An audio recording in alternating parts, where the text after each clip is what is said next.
Dear Mom, you are my mom, the person that created me inside you and then gave birth to me.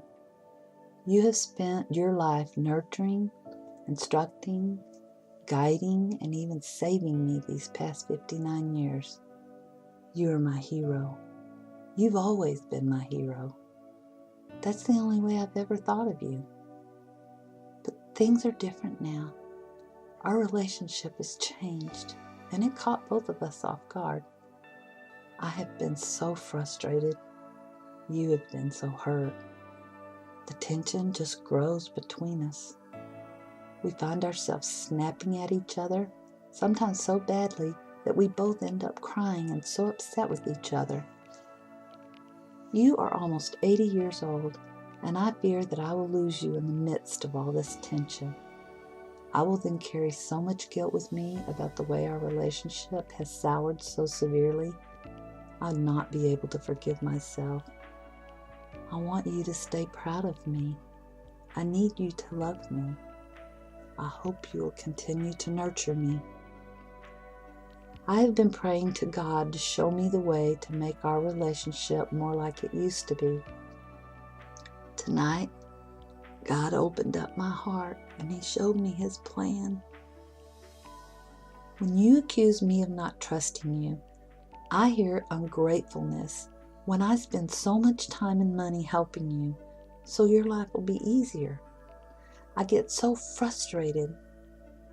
Tonight, God showed me what you are really saying is that you want to be valued and asked if you want my help. By me taking over your life chores, you feel useless, scared, that your independence is being taken away. That is the one thing being elderly has not stolen from you yet, your ability to be mostly independent. It breaks my heart when I see you struggle with high-stress issues affecting your life. I want you to live your last years stress-free.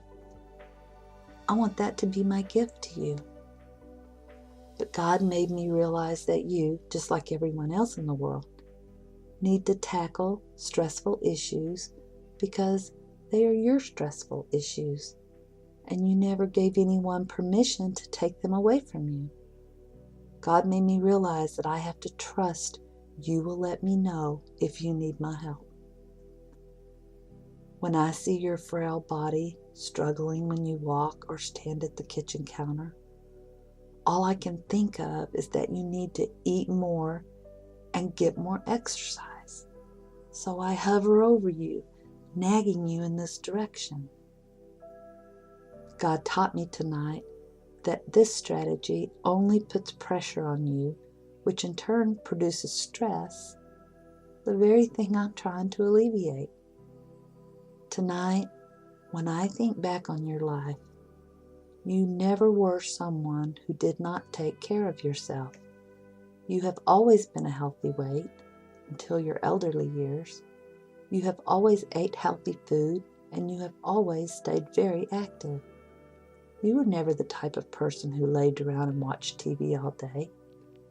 I need to learn that you are doing your best, and that is okay. When I question your expenses and talk not to you but at you on how we can reduce these costs, you end up getting defensive and cry. I question the highest expense, which is your home health care girls, who clearly do not spend all their time bathing you, cooking for you, and doing errands. I get frustrated at this high expense. God had me remember tonight the tears you fought back and the profound sadness in your face when we talked about these expenses. God pointed out that you have very few family members or friends that come see you, and the ones that do treat you unfairly just as I've been. Your girls, as you call them, take direction from you, respect you, and patiently listen to your stories, even when you go off in so many directions the point is lost. They just soak up your knowledge and experience and you make them feel like a stronger, more insightful person for having spent time with you. Tonight, God brought those memories back to me of how I used to do that. I remember when I was in awe of you.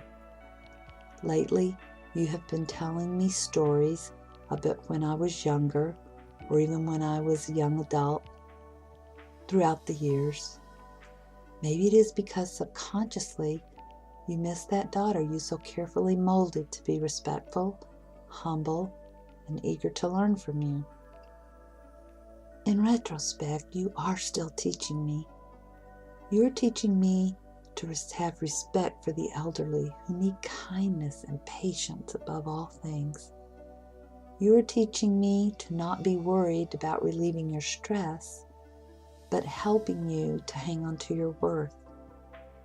You are teaching me that life is messy and certainly not perfect. There is no guilt in letting you become overwhelmed at times.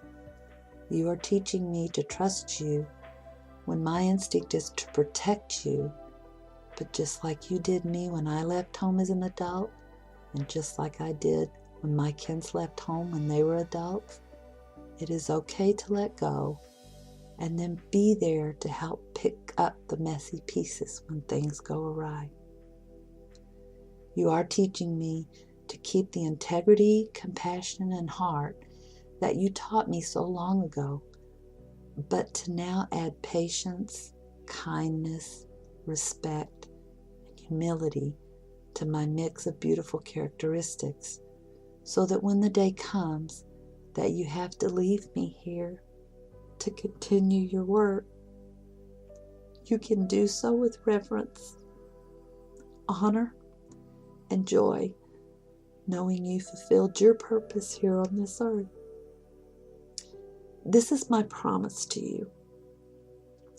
I have moved back into the mindset of a daughter hungry to learn. Forgive me in those times that I slip, and I will comfort you in those times you are scared.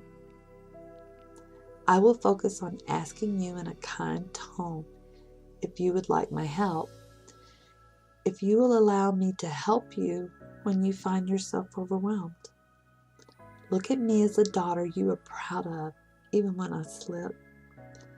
And I will look at you as a mom, intentionally continuing to teach me, even as your mind becomes blurred with age.